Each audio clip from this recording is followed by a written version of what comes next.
वंदे मातरम। मैं विनोद कुमार शुक्ला, अड्डा पर आपका स्वागत है। लंबे समय के बाद राहुल गांधी को अचानक ये रियलाइज़ हुआ कि शिक्षा मंत्रालय वो धर्मेंद्र प्रधान नहीं चला रहे थे, वो राष्ट्रीय स्वयंसेवक संघ चला रहा था। अब अगर राष्ट्रीय स्वयंसेवक संघ चला रहा था तो ये बात उनको रियलाइजेशन तब क्यों हुआ जब कॉकरोच जनता पार्टी के प्रोटेस्ट के बाद उनको त्यागपत्र देना पड़ा। अब एक और बात उन्होंने अपने पार्लियामेंट स्पीच में कही कि जो ओएसडी है, अब जिस ओएसडी की भी बात कर रहे हो, वो शिक्षा मंत्रालय चला रहा था। अब इसके दो पक्ष हैं। पहला ये कि क्या आरएसएस कोई ऐसी प्रतिबंधित संस्था है कि उससे जुड़ा हुआ व्यक्ति सरकार के किसी पद पर नहीं हो सकता है। एक बात हो गई। दूसरी बात ये कि इस देश का पहला शिक्षा मंत्री मदरसा का पढ़ा हुआ व्यक्ति था। उसके पास कोई फॉर्मल एजुकेशन नहीं था। मतलब इस देश में मदरसा से शिक्षित व्यक्ति शिक्षा मंत्री 10 साल तक 11 साल तक रह सकता है, लेकिन संघ से जुड़ा हुआ व्यक्ति शिक्षा मंत्री नहीं बन सकता है। ये दूसरा पक्ष हो गया। तीसरा पक्ष ये हो गया कि राहुल गांधी फोबिया से ग्रसित लगते हैं। हालांकि उनको और भी बहुत सारी दिक्कतें हो सकती हैं, लेकिन संघ को लेकर के वो फोबिया से ग्रसित हैं। उनको हर चीज़ में सोते जागते उठते बैठते संघ ही नज़र आता है।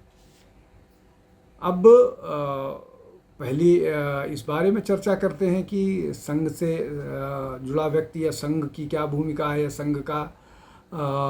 संघ से जुड़ा हुआ व्यक्ति क्यों किसी सरकारी उस पर नहीं हो सकता है।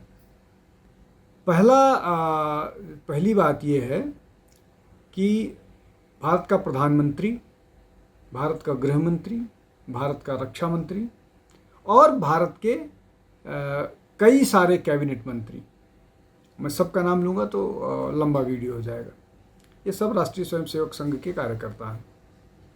और संघ का एक कार्यकर्ता एक बार है तो हमेशा के लिए है। संघ का स्वयंसेवक एक बार तो हमेशा के लिए। तो संघ के लोग सरकार में प्रचुर मात्रा में भरे पड़े हैं।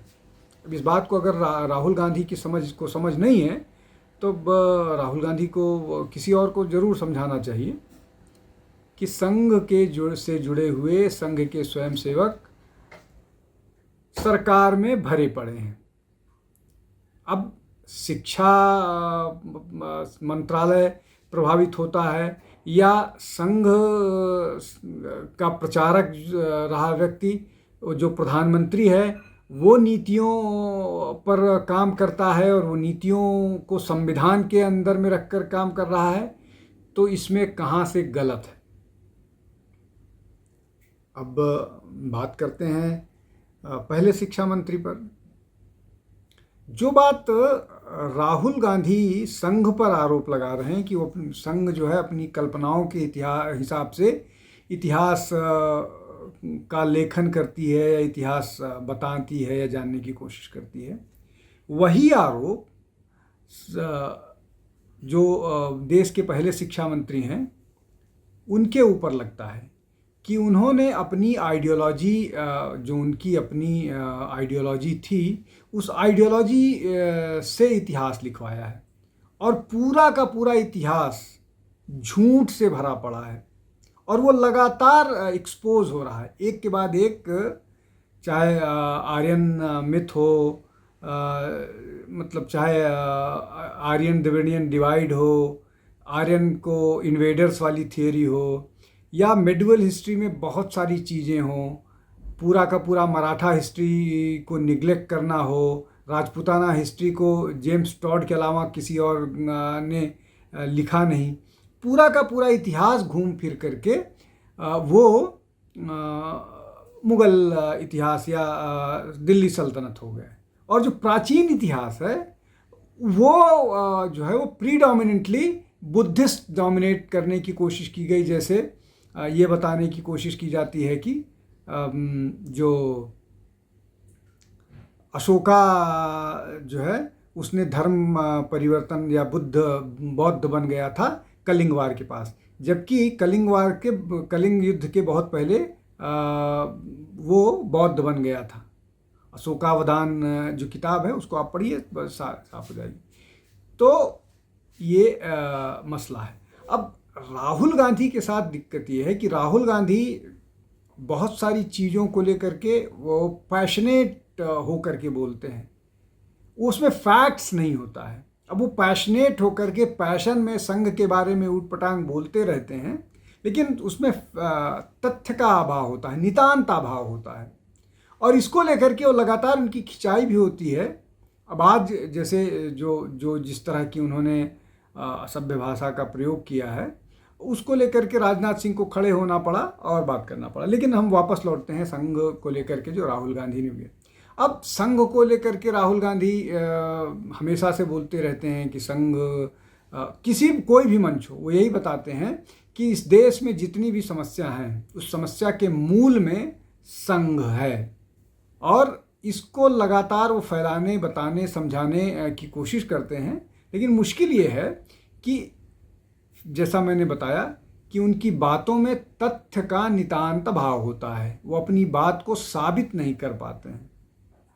अब एक इसका और दूसरा पक्ष है, जैसे वो उनको ये कभी नहीं बोल पाए कि जो पहले शिक्षा मंत्री थे वो जो भारतीय शिक्षा पद्धति है उस पद्धति के हिसाब से अनपढ़ थे, एक बात। और जो संगठन इस देश के विभाजन के लिए जिम्मेदार है, लगातार उस पर कितनी सारे ग्रंथ लिखे गए हैं, उस संगठन को नेता प्रतिपक्ष जो हैं वो सेक्युलर ऑर्गेनाइजेशन मानते हैं।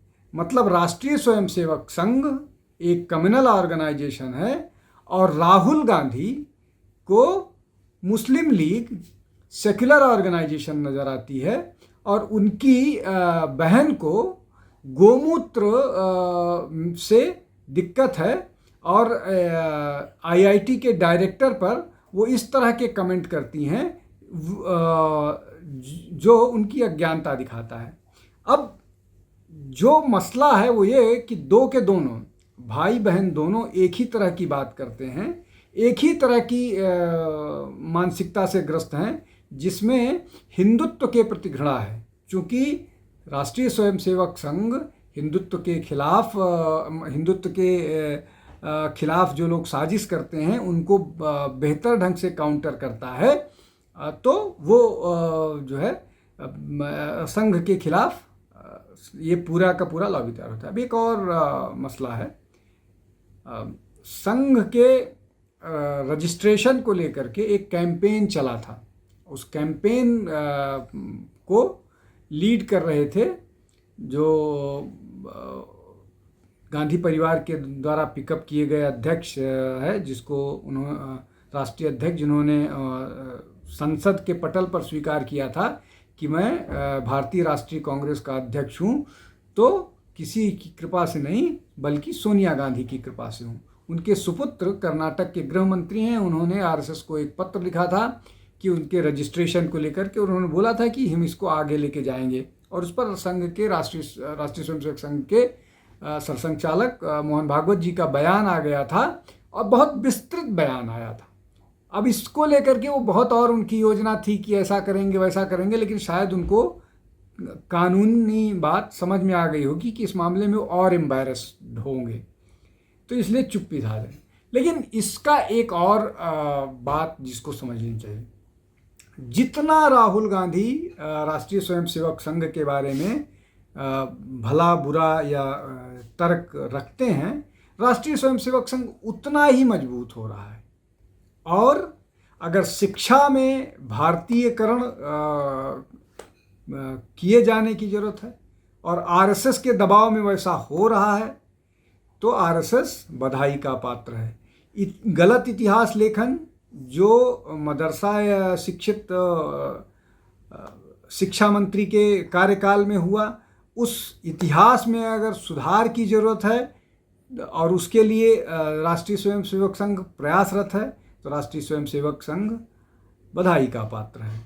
और इस तरह के सभी कार्य जिनके लिए जो भारतीय संस्कृति, भारतीय परंपरा और भारतीयता को मजबूत करता है, उसके लिए राष्ट्रीय स्वयंसेवक संघ जो भी योगदान करता है, जो भी योगदान देता है, उसके लिए वो न केवल बधाई का पात्र है, बल्कि उसके लिए उसको और मजबूत करने की ज़रूरत है। और भारत का जनमानस उनको और मजबूत कर रहा है। ये बात राहुल गांधी को, प्रियंका गांधी को, सोनिया गांधी को, प्रियांक खड़गे को, मल्लिकार्जुन खड़गे को और इनके जैसे अनगिनत लोगों को जो कांग्रेस में है नहीं समझ में आता है। और भी विपक्षी दल के बहुत सारे लोग हैं जो इस तरह की बात करते हैं, और नहीं समझ में आएगा इसलिए कि आरएसएस समझने के लिए उनको शाखा जाना पड़ेगा, और एक बार शाखा गए तो फिर वापस नहीं आएंगे।